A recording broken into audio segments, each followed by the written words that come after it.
पहला पत्रस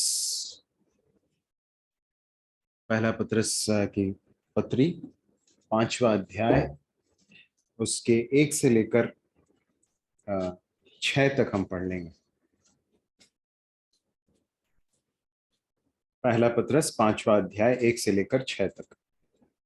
तुममें जो प्राचीन है वे उनके नए प्राचीन और मसीह के दुखों का गवाह और प्रकट होने वाली महिमा में सहभागी होकर उन्हें ये समझाता हूँ कि परमेश्वर के उस झुंड की जो तुम्हारे बीच में रखवाली करो, और ये दबाव से नहीं परंतु परमेश्वर की इच्छा के अनुसार आनंद से और नीच कमाई के लिए नहीं पर मन लगाकर, और जो लोग तुम्हें सौंपे गए हैं उन पर अधिकार न जताओ वरन झुंड के लिए आदर्श बनो। जब प्रधान रखवाला प्रकट होगा तो तुम्हें महिमा का मुकुट दिया जाएगा जो जाने का नहीं है। नवयुवकों, तुम भी प्राचीनों के अधीन रहो, परंतु सब के सब एक दूसरे की सेवा के लिए दीनता से कमर बांधे रहो, क्योंकि परमेश्वर अभिमानियों का तो सामना करता है परंतु दीनों पर अनुग्रह करता है। इसलिए परमेश्वर के बलवान हाथ के नीचे दीनता से रहो, जिससे वह तुमको उचित समय पर बढ़ाए, और अपनी सारी चिंता उसी पर डाल दो क्योंकि उसको तुम्हारा है। परमेश्वर अपने पवित्र वचन के पढ़े सुने जाने पर अपनी आशीष दे। पिछले दिनों हमने इस अध्याय के पहले पद में से कुछ सच्चाइयों को देखा था और उसी को जारी रखते हुए हम इस अध्ययन में आगे बढ़ेंगे। प्रेरित पत्रस पहले पद में इस तरह से कहता है, तुम में जो प्राचीन है मैं उनके समान प्राचीन और मसीह के दुखों का गवाह और प्रकट होने वाली महिमा में सहभागी होकर उन्हें यह समझाता हूं। पत्रस जो है संबोधित कर रहा है और ये कह रहा है, अंग्रेजी में किस तरह से लिखा है आप जरा पढ़ेंगे। हाँ, first verse. To the elders among you, I appeal as a fellow elder, a witness of Christ's sufferings, and one who also will share in the glory to be. या पत्रस जो है उस स्थान पर इन विश्वासियों को जब संबोधित कर रहा है तो उन विश्वासियों के बीच में जो अगुए हैं और विशेषकर जो चरवाहे हैं, जो प्राचीन हैं, जो एल्डर्स हैं, उनको संबोधित करते समय वो अपने बारे में इस तरह से कहता है कि तुम्हारा संगी प्राचीन होकर, इस तरह से कहता है तुम्हारे समान प्राचीन, इस तरह से लिखा, संगी प्राचीन करके भी लिखा है कि हिंदी में नहीं लिखा है ना, उनके समान प्राचीन करके लिखा है, उनकी नाई, परंतु अंग्रेजी में लिखा है फेलो एल्डर करके। आप जानते हैं फेलो का अर्थ क्या है? फेलो मतलब इक्वल्स में एक, इक्वल्स में मतलब बराबरी रखने वालों में से एक, यह है उसका अर्थ। ठीक है। तो पत्रस जब इस समूह को लिख रहा है और जब विशेषकर प्राचीनों को संबोधित करता है तो वो अपने एपोस्टोलिक अथॉरिटी को या फिर अपने प्रेरित होने के उस अधिकार को जता सकता था और कह सकता था कि मैं प्रेरित होने के अधिकार के साथ कह सकता हूं और उसमें कोई गलत बात नहीं थी। हमने पिछली बार भी इस बात को सुना था। परंतु वो कहता है कि मैं तुम्हारे एक फेलो एल्डर के रूप में, तुम्हारे साथ एक फेलो एल्डर होके, एक संगी प्राचीन होकर मैं तुमसे अपील करता हूं, मैं तुमसे जो है मैं तुम्हें समझाता हूं। पत्रस जो है जब इस बात को कह रहा है तो कुछ बातें हैं जो मैं आपके ध्यान में लाना चाहता हूं। पहली बात तो यह है कि पत्रस प्रेरितों में, शिष्यों में एक बहुत प्रमुख एक शिष्य था। इस बात को हम जानते हैं, है ना। 12 जो शिष्य थे उनमें नेतृत्व में आगे या फिर अगुओं में, अगुवाई में प्रथम पंक्ति में रहने वाला एक शिष्य था पत्रस, इसमें कोई डाउट नहीं है। किसी भी कार्य में आगे रहने वालों में से एक था पत्रस। प्रेरितों में भी वो प्रथम पंक्ति में रहने वाला था।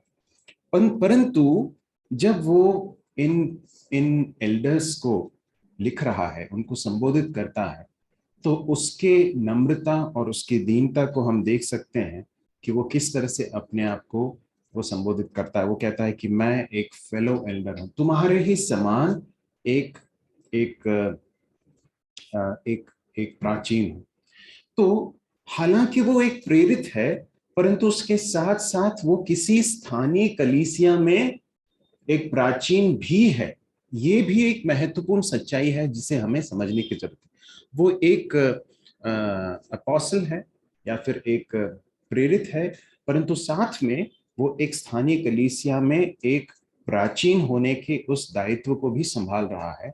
और इसलिए एक प्राचीन होने की जो जिम्मेदारी है, उसके साथ जुड़ी हुई जो चुनौतियां हैं, उसके साथ जुड़ी हुई जो जो तकलीफें हैं, परेशानियां हैं, जो जो कार्य हैं, उन सारी बातों को अच्छी तरह से पतरस समझता है। इसलिए वो कह रहा है कि मैं तुम्हारे समान एक फेलो एल्डर। पतरस जो है, जब इन लोगों को लिख रहा है, संबोधित करता है, तो वो उनकी जिम्मेदारियों को अच्छी तरह से जानता है, क्योंकि वो खुद भी उस कार्य को कर रहा है। इस बात को हमें समझने की जरूरत है। पहली बात तो यह है। दूसरी बात, यूहन्ना रचित सुसमाचार 21वें अध्याय में प्रभु यीशु मसीह ने पतरस को कमीशन किया था, जिसके विषय में भी भाई साइलस ने हमें स्मरण दिलाया था। हम उसे पढ़ने के लिए हमें समय नहीं है, और हमें स्मरण दिलाया गया था प्रभु यीशु मसीह पतरस के साथ बातचीत करते हैं, और आपको याद होगा कि प्रभु यीशु मसीह उससे कहते हैं कि क्या तुम मुझसे प्रेम, इनसे बढ़कर प्रेम करता है? पतरस कहता है, प्रभु आप सब कुछ जानते हैं। और प्रभु कहते हैं कि तू मेरी भेड़ों को चरा, मेरे मेमनों को चरा, मेरी भेड़ों की रखवाली कर। तो प्रभु यीशु मसीह ने भी अपने शिष्य पतरस को ये शेपर्डिंग जो है, या फिर भेड़ों की रखवाली करना, या फिर भेड़ों की चरवाही करने के महत्व को समझाया था। या प्रभु यीशु मसीह ने इस बड़ी जिम्मेदारी का एहसास पतरस को दिलाया था।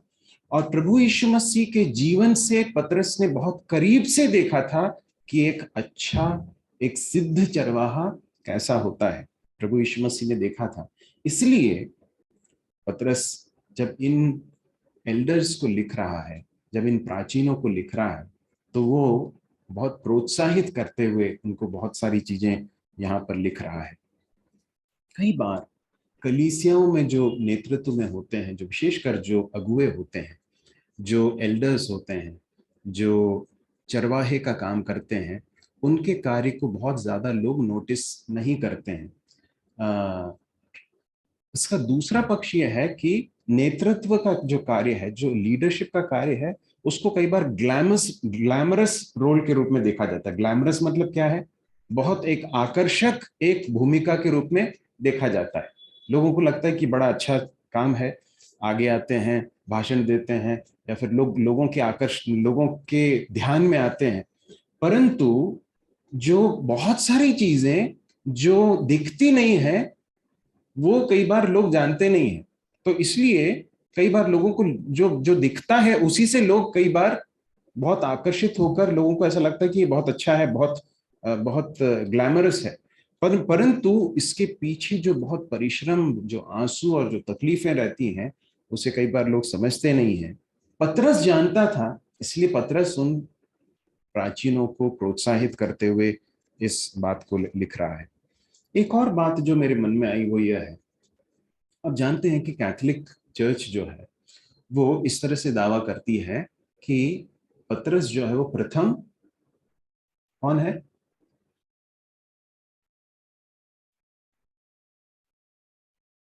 कौन है जी? प्रथम अपोस्टल।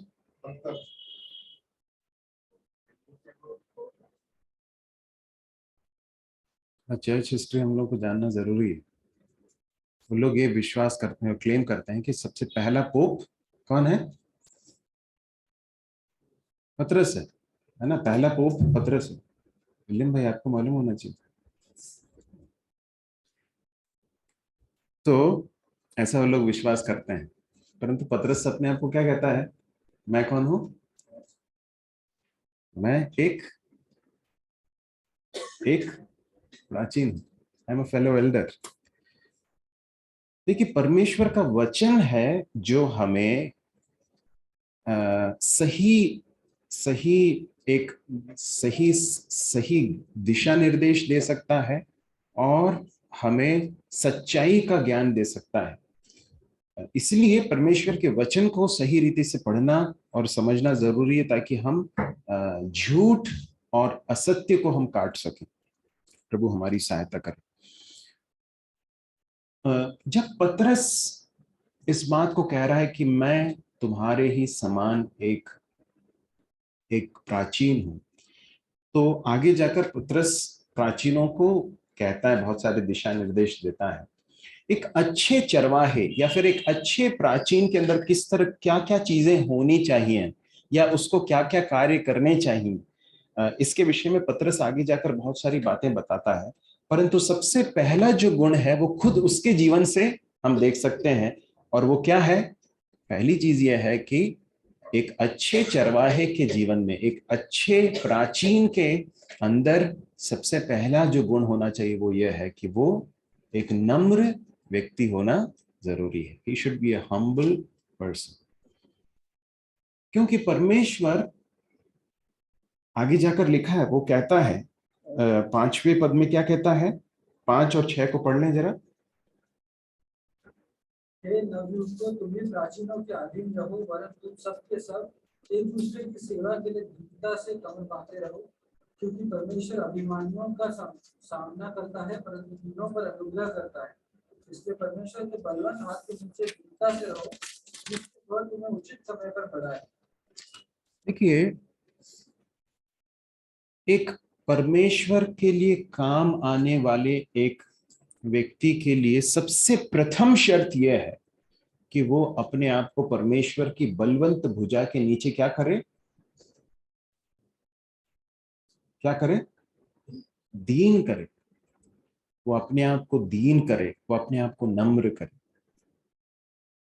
और यदि हम इस दीनता के प्रथम पाठ को, प्राथमिक पाठ को यदि हम नहीं सीखेंगे, तो हम परमेश्वर के लिए काम नहीं आ सकते। प्रभु यीशु मसीह ने खुद इस बात को सिखाया कि यदि तुम परमेश्वर के राज्य में यदि काम आना चाहते हो, तो तुम दूसरों के पैर धोओगे तो तुम सेवा कर सकते हो।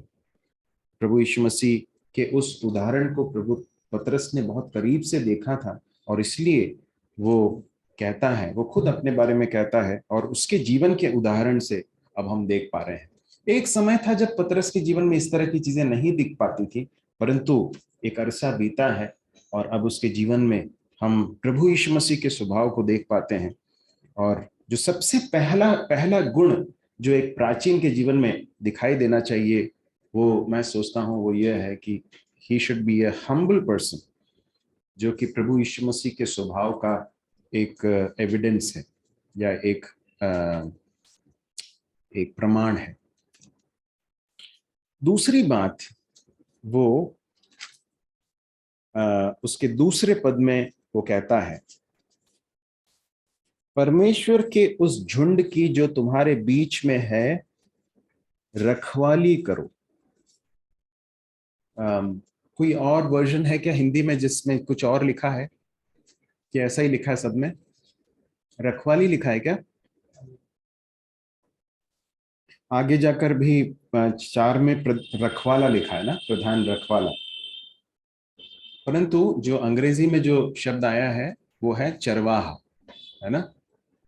भजन 23 में हम क्या पढ़ते हैं? यहोवा मेरा चरवाहा है, the lord is my shepherd. तो वही शब्द शेपर्ड जो शब्द है वो यहाँ पर आया है, और पतरस कहता है कि shepherd the flock of God that is among you.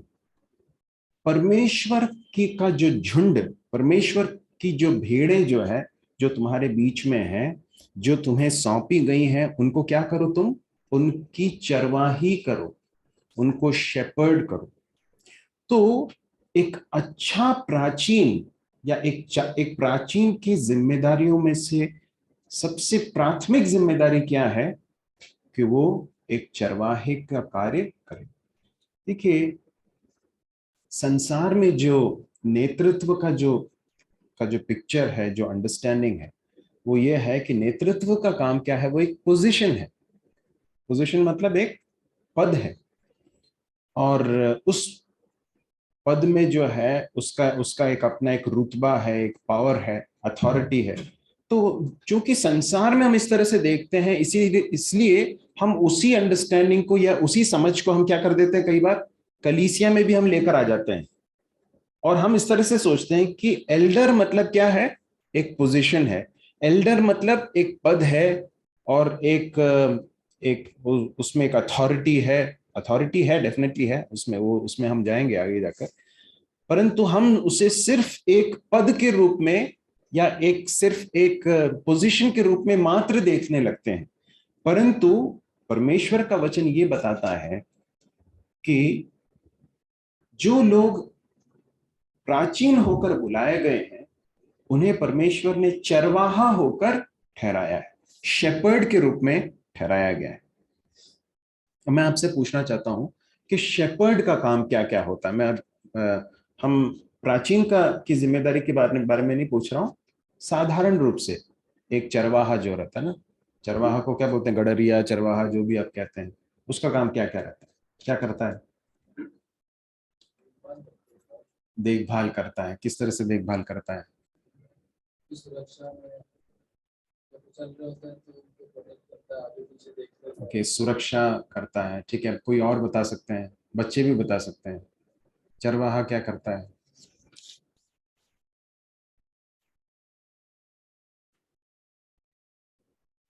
Jolly, देखा कभी चरवाहों को जाते समय? भेड़ बकरियों को लेके जाते हैं ना, उनके हाथ में कुछ रहता है क्या? लाठी रहती है, उससे क्या करते हैं? दे दनादन मारते रहते हैं उनको, ऐसा। फिर क्या करते हैं? हाँ, हाँ, हाँ, गाइड करते हैं, उससे गाइड करते हैं। और एक और चीज रहती है उनके पास, एक और तरह, एक लाठी रहती है, और लाठी के छोर पे एक चीज रहती है, जिससे कई बार जो है वो कुछ तोड़कर देते हैं, भेड़ बकरियों को कुछ देते हैं ना, कुछ पेड़ की टहनियों को तोड़कर देते हैं, हंसिया रहता है ना कई बार। तो चरवाहा क्या करता है? भोजन भी खिलाता है कि नहीं खिलाता, है ना? भोजन खिलाता है, फिर और क्या क्या कराता है? भजन 23 23 याद करके बताइए, और क्या क्या कराता है? खिलाता है, पिलाता है, पानी पिलाता है ना? फिर और आराम भी कराता है ना, बैठाता है, विश्राम कराता है, फिर सिखाता है ना, ट्रेन करता है, बहुत सारी चीजें करता है। तो एक शेपर्ड या फिर एक चरवाहे की जिम्मेदारियों को यदि हम देखें, प्राचीन की जिम्मेदारियों को देखें, तो हम प्रमुख रूप से 3 शब्दों का प्रयोग कर सकते हैं। पहला तो है अगुवाई करना, और दूसरा है पोषण करना, और तीसरा है सुरक्षा देना। पहला है अगुवाई करना, दूसरा है पोषण करना, देना या फीड करना, और तीसरा है सुरक्षा देना या प्रोटेक्ट करना। To lead, to feed and to protect.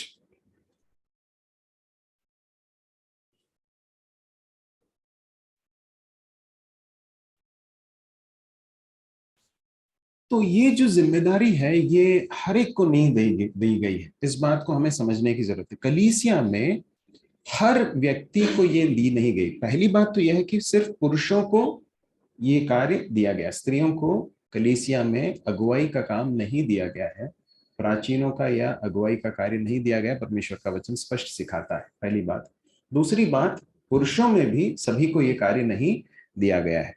परमेश्वर जिन्हें चरवाहे का एक हृदय देकर उभारता है, ऐसे लोगों को परमेश्वर इस कार्य के लिए बुलाकर तैयार करता है। और इसलिए ये सुनिश्चित करना जरूरी है कि परमेश्वर ने ये बुलाहट दी है कि नहीं। और इसमें उम्र नहीं है जो मायने रखता है, परंतु परिपक्वता और एक आत्मिक एक दर्शन, आत्मिकता है जो शर्त है, जो बहुत ही महत्वपूर्ण है। ये बहुत ही एक महंगी बुलाहट है। It is a costly calling, it is a painful calling. एक बहुत ही ऐसी बुलाहट है जिसमें तकलीफ है, परंतु इसके साथ साथ बहुत सारे प्रतिफल भी जुड़े हुए हैं। शेपर्डिंग या फिर चरवाहे का जो कार्य है वो एक ऐसे जीवन की मांग करता है जिसमें वो व्यक्ति परमेश्वर के साथ अपने जीवन को जिए। यदि वो व्यक्ति परमेश्वर के साथ अपने जीवन को नहीं व्यतीत कर रहा हो, तो वो किस तरह से लोगों को परमेश्वर के साथ के जीवन के लिए अगुवाई कर सकता है? कर सकता है क्या? नहीं कर सकता है। वो खुद अगर नहीं चल रहा है तो दूसरों को अगुवाई नहीं कर सकता। इसलिए ये सिर्फ क्या बोलना चाहिए, नॉलेज या फिर दिमागी ज्ञान से एक व्यक्ति लोगों को लीड नहीं कर सकता है, परंतु परमेश्वर के साथ के वॉक के द्वारा, परमेश्वर के साथ के जीवन के द्वारा, एक इंटीमेट वॉक के द्वारा ही वो लोगों को लीड कर सकता है। ये भक्ति के एक जीवन के द्वारा ही वो लोगों को शेपर्ड कर सकता है।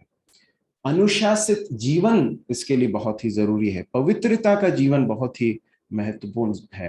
प्रार्थना का जीवन बहुत ही जरूरी है। कुलुसियों की पत्री में हम इपफ्रास नाम के एक व्यक्ति के बारे में पढ़ते हैं।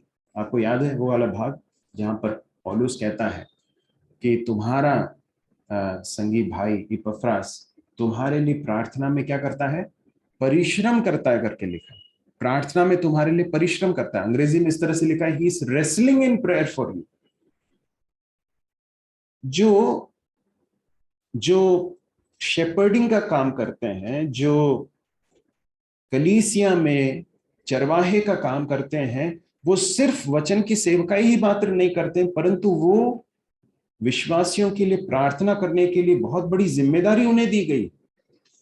और इसलिए बहुत जरूरी है कि वो समय निकालकर प्रार्थना करें, कलीसिया के विश्वासियों के लिए प्रार्थना करें। बहुत जरूरी है कि उनका जीवन परमेश्वर के वचन के ऊपर आधारित हो, परमेश्वर के वचन के ऊपर निर्मित एक जीवन। वे परमेश्वर के वचन के साथ समय व्यतीत करने वाले लोग हों, वे परमेश्वर के वचन के ऊपर अध्ययन करने वाले लोग हों, वचन के ऊपर मनन करने वाले लोग हों, अपने परिवार में वचन को सिखाने वाले लोग हों, वचन के अनुसार चलने वाले लोग हों। दूसरी बात, पहली बात हमने देखी कि वे शेपर्ड्स हों, है ना, जो चरवाहे का काम करें। दूसरी बात, उसी में आगे हम पढ़ते हैं कि वो रखवाली करें। वहां पर वो जो शब्द है रखवाला, या फिर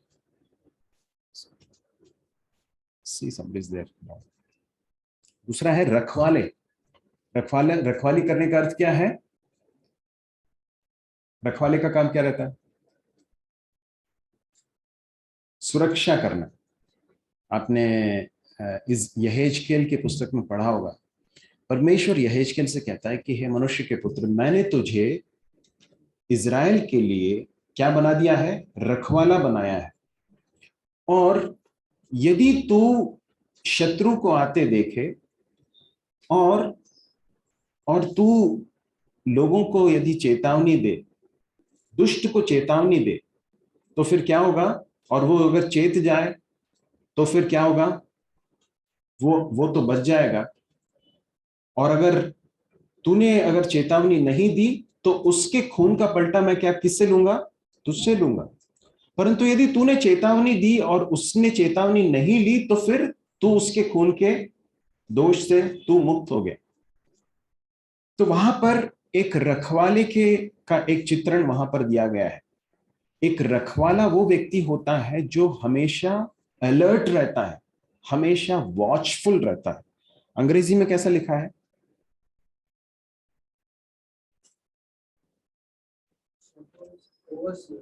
ओवरसियर्स।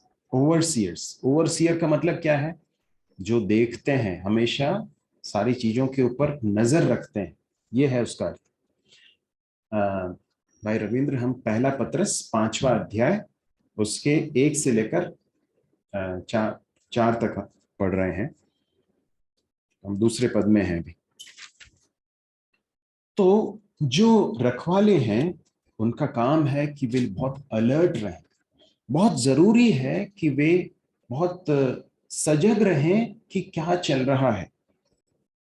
बहुत जरूरी है कि वे सजग रहें कि कलीसिया में क्या चल रहा है, विश्वासियों के जीवन में क्या चल रहा है, विश्वासियों का जीवन किस तरह से चल रहा है, क्या वे लोग प्रभु के साथ चल रहे हैं कि नहीं।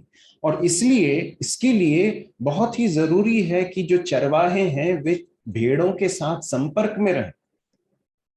और इसलिए मैंने कहा आपको कि चरवाहे का काम जो है कॉस्टली है, इसमें परिश्रम है। क्यों? क्योंकि इसमें भेड़ों के साथ समय व्यतीत करना पड़ता है।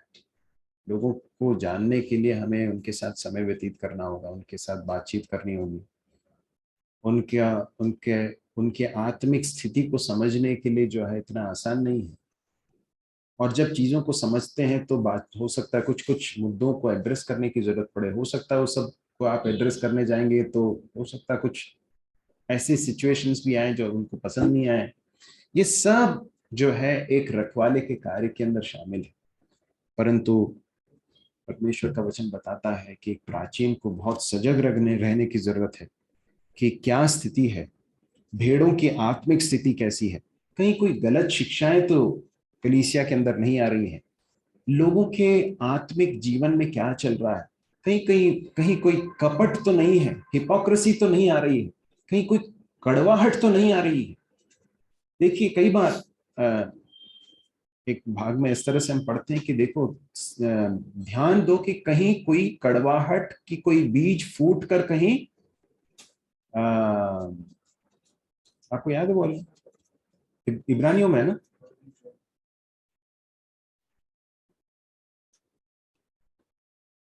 तो आपको समय मिल जाता है तो आप बताइए रेफरेंस।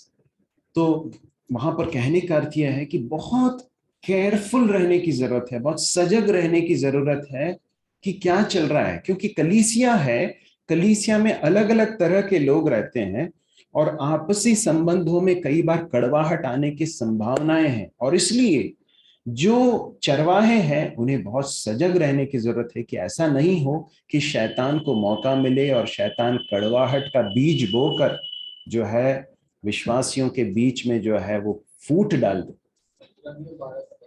या जरा पढ़ लेंगे उसे।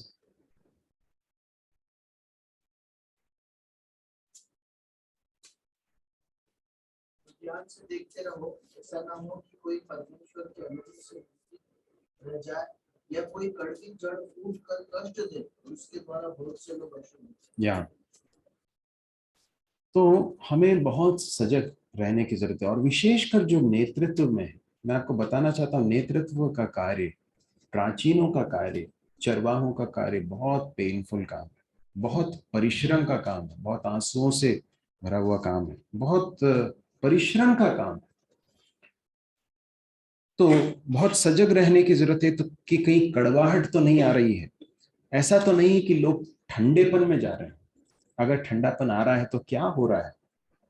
ये जो है एक चरवाहे के की बुलाहट में जो है ये शामिल है। और देखिए मैं आपको बताना चाहता हूँ यहाँ पर जब प्रेरित पतरस कहता है, आप उस भाग को पढ़िए, यहाँ पर क्या पढ़ते हैं हम, तुम में जो प्राचीन हैं करके लिखा है ना, कैसा लिखा है इंग्लिश में, कैसा लिखा है, टू दी एल्डर्स लिखा है। देखिए परमेश्वर का वचन बहुत स्पष्ट सिखाता है कि कलीसिया में जो लीडरशिप है, जो नेतृत्व है, वो एक से अधिक है। वो एक व्यक्ति नहीं है परंतु एक से अधिक है। There is a plurality of leadership.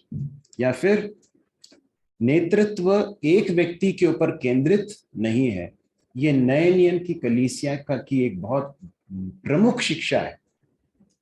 और वो इसलिए क्योंकि अगर एक ही व्यक्ति पर केंद्रित हो तो बहुत गड़बड़ियां हो सकती हैं। परमेश्वर के वचन ने इसके लिए जो सेफगार्ड्स दिए हैं वो इसलिए दिए हैं ताकि परमेश्वर का वचन ताकि वचन के अनुसार हम गलत शिक्षाओं से बचे रहें, और ये सेफगार्ड्स हमारे लिए सुरक्षा का कारण है। तो एक से अधिक हैं, और यहाँ पर परमेश्वर का वचन हमें बताता है कि कलीसिया के एल्डर्स की, या जो जो जो रखवाले हैं, उनकी जिम्मेदारी है कि वो देखें कि ठंडापन आ तो नहीं रहा है, अगर आ रहा है तो उसका कारण क्या है, ढूंढें और प्रार्थना करें। कहीं ऐसा तो नहीं कि कोई बैक बाइटिंग हो रहा है, किसी व्यक्ति की पीठ पीछे कुछ लोग जो है बातचीत करके जो है बैक बाइटिंग हो रहा है, स्लैंडर हो रहा है, जो है गॉसिपिंग हो रहा है। गॉसिप या स्लैंडर को क्या बोलते हैं, निंदा करना। कोई पाप के साथ समझौता करके, संसार के साथ समझौता करके कोई जी तो नहीं रहा है। कई बार जब इस तरह के मुद्दों को जो प्राचीन है, जो चरवाहे हैं, जब एड्रेस करते हैं, तो कई बार लोगों को बुरा लगता है। बुरा बुरा लगना नहीं चाहिए। क्यों? क्योंकि जो प्राचीन है वो अपना काम कर रहे हैं, क्योंकि उनको काम ही ये, उनका काम है ये, वो सिर्फ अपना काम कर रहे हैं, वो उन्हें उसी काम के लिए बुलाया गया है। देखिए, ये काम जो है ये दिखने में बड़ा ग्लैमरस लग सकता है, परंतु ये बहुत तकलीफ से भरा हुआ एक काम है। आगे जाकर हम कुछ पदों को देखेंगे, लेकिन उसमें जाने से पहले मैं एक भाग चाहूंगा कि हम निकालें यहेजकेल की पुस्तक, उसका 34वां अध्याय और उसके 1 से लेकर 8 तक, जहां पर हम कुछ ऐसे चरवाहों के बारे में पढ़ते हैं जो कि अच्छे चरवाहे नहीं थे। यहेजकेल 34 1 से लेकर 8। यहोवा का यह वचन मेरे पास पहुंचा, हे मनुष्य के संतान, इजराइल के चरवाहों के विरुद्ध भविष्यवाणी कर कि उन चरवाहों से कह, परमेश्वर यहोवा यूं कहता है, हाय इजराइल के चरवाहों पर जो अपने अपने पेट भरते हैं, क्या चरवाहों का भेड़ बकरियों का पेट नहीं भरना चाहिए? तुम लोग चर्बी खाते, ऊन पहनते और मोटे मोटे पशुओं को काटते हो, परंतु भेड़ बकरियों को तुम नहीं चराते। तुमने बीमारों को बलवान न किया, न रोगियों को चंगा किया, न घायलों के घावों को बांधा, न निकाली हुई को फेर लाए, न खोई हुई को खोजा, परंतु तुमने बल और जबरदस्ती से अधिकार चलाया है। वे चरवाहे के न होने के कारण तितर बितर हुई और सब वन पशुओं का आहार हो गई। मेरी भेड़ बकरियां तितर बितर हुई हैं। वे सारे पहाड़ों और ऊंचे ऊंचे टीलों पर भटकती थी। मेरी भेड़ बकरियां सारी पृथ्वी के ऊपर तितर बितर हुई, और न तो कोई उनकी सुधि लेता था, न कोई उनको ढूंढता था। इस कारण हे चरवाहों, यहोवा का वचन सुनो। परमेश्वर यहोवा की यह वाणी है, मेरे जीवन की सौगंध, मेरी भेड़ बकरियां जो लुट गई और मेरी भेड़ बकरियां जो चरवाहे के न होने के कारण सब वन पशुओं का आहार हो गई, और इसलिए कि मेरे चरवाहों ने मेरी भेड़ बकरियों की सुधि न ली और मेरी भेड़ बकरियों का पेट नहीं, अपना ही पेट भरा। कितना कितना ही मुझे नहीं मालूम आप जब इसे पढ़ रहे थे आपके अंदर किस तरह के विचार आ रहे थे। मैं जब पढ़ रहा था तो मैं ये बहुत भय से भरने वाला एक पोर्शन है। परमेश्वर उन चरवाहों को संबोधित कर रहा है जिन्हें परमेश्वर ने ठहराया था। किसके लिए ठहराया था? भेड़ बकरियों को, परमेश्वर की प्रजा को चरवाही करने के लिए, उनका ख्याल रखने के लिए, उनकी रखवाली करने के लिए। परंतु वो कहता है, परमेश्वर कहते हैं, हाय इजराइल के चरवाहों पर जो अपना अपना पेट भरते हैं। देखिए, एक चरवाहे का या चरवाहों का जो प्राथमिक काम है वो अपना पेट भरना नहीं। आगे जाकर वो कहता है दूसरे पद में, पहला पतरस 5वां अध्याय का दूसरा पद पढ़े।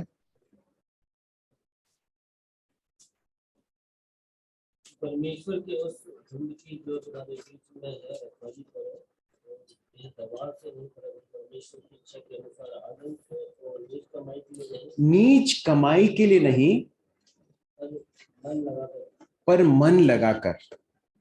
देखिए, नीच कमाई मतलब क्या है? मतलब गलत उद्देश्यों के साथ, धन कमाने के उद्देश्य के साथ, लोभ के साथ, पैसा कमाने के उद्देश्य के साथ। और यहां पर परमेश्वर इजराइल के चरवाहों को संबोधित करते हुए कहते हैं कि तुम अपना पेट भरते हो, और क्या कहते हैं, तुम्हें तो भेड़ बकरियों का पेट भरना चाहिए था, परंतु तुम क्या कर रहे हो, तुम लोग चर्बी खा रहे हो और ऊन पहनते हो, मोटे मोटे पशुओं को काटते हो, और भेड़ बकरियों को तुम नहीं चराते हो। तुमने बीमारों को बलवान न किया, न रोगियों को चंगा किया। देखिए, ये सब चरवाहों का काम है। क्या है? जो बीमार हैं उनको बलवान करना, जो बीमार हैं उनको उनको उनकी सुधि लेना। उनको, बीमार मतलब क्या है ना, सिर्फ शारीरिक रूप से बीमार ही नहीं, परंतु जो आत्मिक रूप से बीमार है, उनकी स्थिति क्या है जानकर उनको उनको उनको बलवान करना।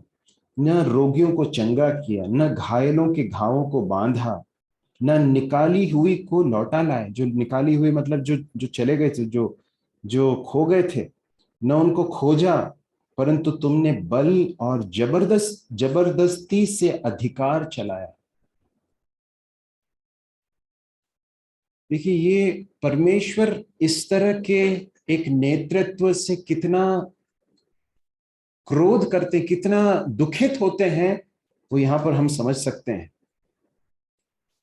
और आज हम बहुत सारी कलीसियाओं में हम इस तरह के नेतृत्व को हम देख सकते हैं, जहां पर लोग सिर्फ अधिकार के लिए, सिर्फ पद के लिए, लोगों के ऊपर सिर्फ अधिकार चलाने के उद्देश्य के साथ कार्यों को करते हैं। उन्हें लोगों की अवस्था क्या है, लोगों की आत्मिक अवस्था क्या है, इससे कोई मतलब नहीं है। फिर क्या लिखा है, वे चरवाहे न होने के कारण तितर बितर हुई।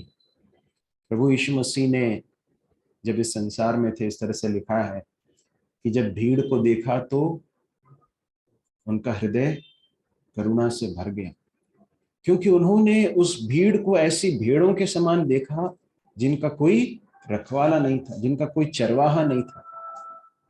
और लिखा है कि जिसके कारण तितर बितर हुई और सब वन पशुओं का आहार हो गई। मेरी भेड़ बकरियां तितर बितर हुई हैं, वे सारे पहाड़ों और ऊंचे ऊंचे टीलों पर भटकती थी। मेरे प्रिय भाई और बहनों, मैं आपको एक चीज बताना चाहता हूं। कलीसिया में जिन्हें परमेश्वर ने चरवाहे का काम दिया है, यदि वो अपने काम को विश्वास योग्यता से नहीं करेंगे, तो फिर जो भेड़ हैं, जो कलीसिया में जो विश्वासी हैं, वे फिर क्या होंगे, उनके जीवन में क्या स्थिति होगी, वो सिर्फ इधर उधर भटकते रहेंगे। उनके जीवन में भटकाव देखने को मिलेगा। और ये मेरे लिए एक चरवाहे के रूप में, और कलीसिया में जिन भाइयों को परमेश्वर आगे जाकर एक चरवाहे के रूप में उठाए, उनके लिए भी बहुत बड़ी एक चेतावनी है।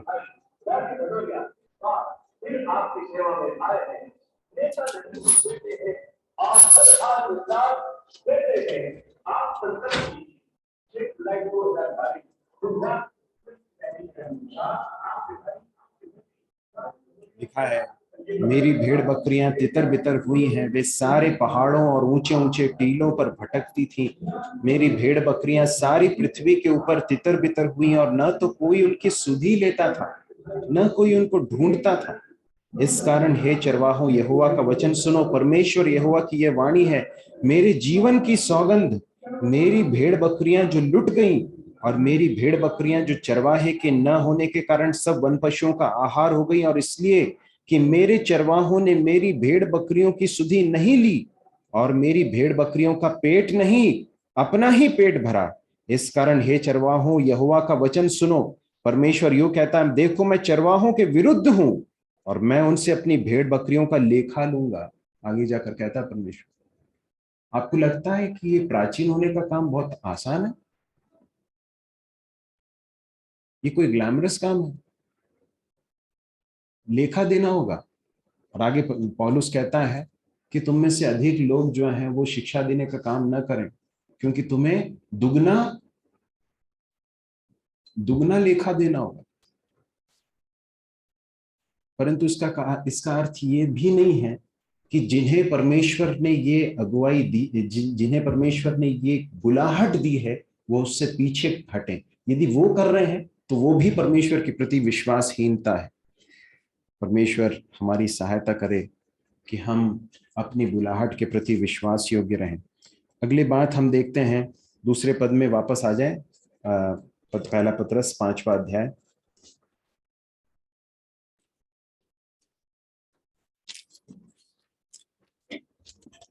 हमने पहली बात जो देखी वो है कि प्राचीनों को एक चरवाहे की बुलाहट दी गई है,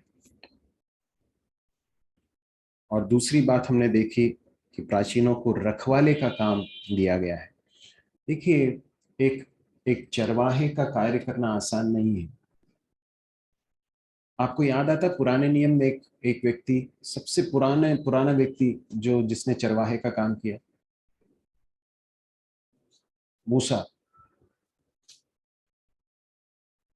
उसे परमेश्वर ने अपने लोगों की चरवाही करने से पहले 40 साल भेड़ बकरियों को चराने का काम दिया।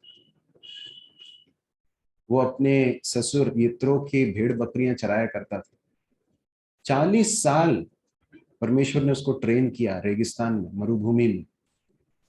मरुभूमि में वो अपने ससुर की भेड़ बकरियों को चराया करता था। आसान नहीं है ना।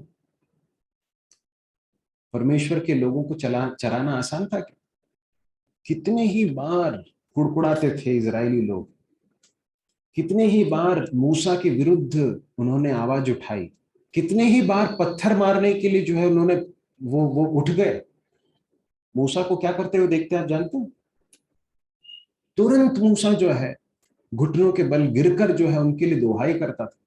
एक बार परमेश्वर को इतना क्रोध आया, परमेश्वर ने कहा कि तू मेरे सामने से हट जा, मैं उन्हें नाश कर दूंगा। मूसा कहता कि प्रभु ऐसा मत करना, यदि तू ऐसा करेगा तो ये सारे लोग क्या कहेंगे कि तू उन्हें वहां से निकाल तो लाया लेकिन कनान देश में पहुंचा नहीं सकता था, इसलिए तूने रास्ते में ही उन्हें नष्ट कर डाला। प्रभु ऐसा मत कर। ये कहां से आया मालूम? ये हृदय परमेश्वर ने उसके अंदर विकसित किया, आसानी से नहीं आता है। परमेश्वर ने तपाया उसे रेगिस्तान में 40 साल तक। परमेश्वर एक चरवाहे का हृदय जब अंदर विकसित करता है, तभी एक प्राचीन का कार्य एक व्यक्ति कर पाता है। प्रभु सहायता करे। दूसरे पद को हम पढ़ेंगे, वहां पर लिखा है, हमने पहली बात देखी कि वो चरवाहे का काम के लिए बुलाया गया है। दूसरी बात, वो रखवाले का काम करने के लिए बुलाया गया है। तीसरी बात, उसे इस कार्य को स्वेच्छा से करना है, दबाव से नहीं करना है। हम पढ़ते हैं, दबाव से नहीं परंतु परमेश्वर की इच्छा के अनुसार आनंद से। सर्व willingly and not under compulsion. यदि इस कार्य को दबाव से अगर कर रहे हैं तो ये अच्छी बात नहीं। यदि हमें इस बात को हमें समझना है कि परमेश्वर ने मुझे ये बुलाहट दी है, परमेश्वर की बुलाहट है मेरे जीवन में, इस बात को समझते हुए नेतृत्व करने वाले प्राचीन को या अगुए को या चरवाहे को इस कार्य को करना जरूरी है। उसके बाद फिर उसी पद में हम देखते हैं, नीच कमाई के लिए नहीं पर मन लगाकर, serving with pure motives and not half heartedly, आधे अधूरे मन से नहीं।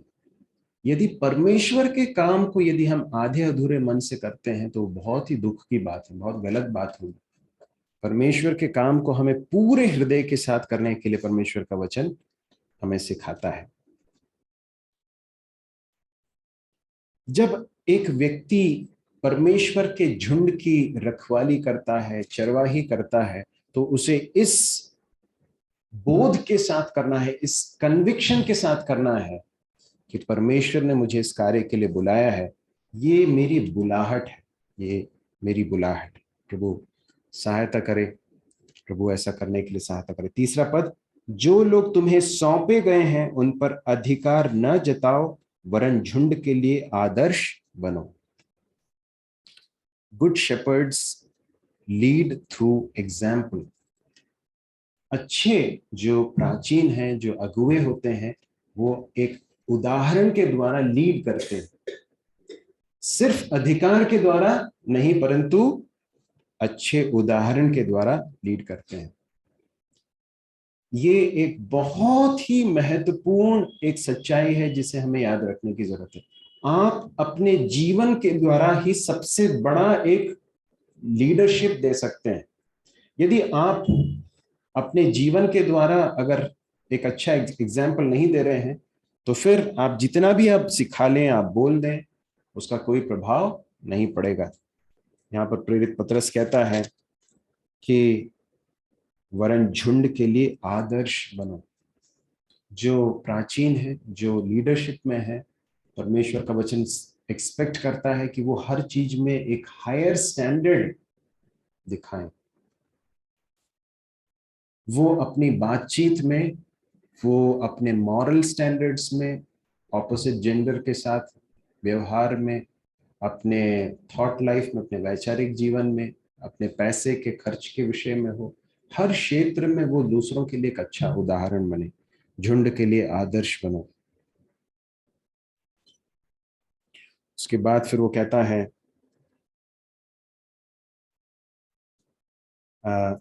जो लोग तुम्हें सौंपे गए, जो लोग तुम्हें सौंपे गए, जो अच्छे प्राचीन होते हैं, जो अच्छे शेपर्ड्स होते हैं, वो इस बात को याद रखते हैं कि ये मेरी संपत्ति नहीं है परंतु ये मुझे सौंपे गए। They are interested to my care.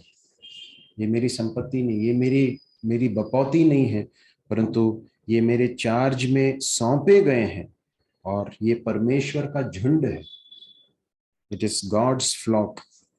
पहला कुरिन्थियों 3 अध्याय में प्रेरित पौलुस उसी के बारे में बताता है कि मैंने लगाया, अपुल्लोस ने सींचा, परंतु परमेश्वर ने बढ़ाया। तो परमेश्वर है जो कार्य करता है, परमेश्वर की है, परमेश्वर का कार्य है, परमेश्वर की कलीसिया है।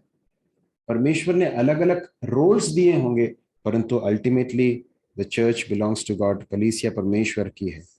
और अंतिम बात वो कहता है 4 पद में, जब प्रधान रखवाला प्रकट होगा तो तुम्हें महिमा का मुकुट दिया जाएगा जो मुरझाने का नहीं।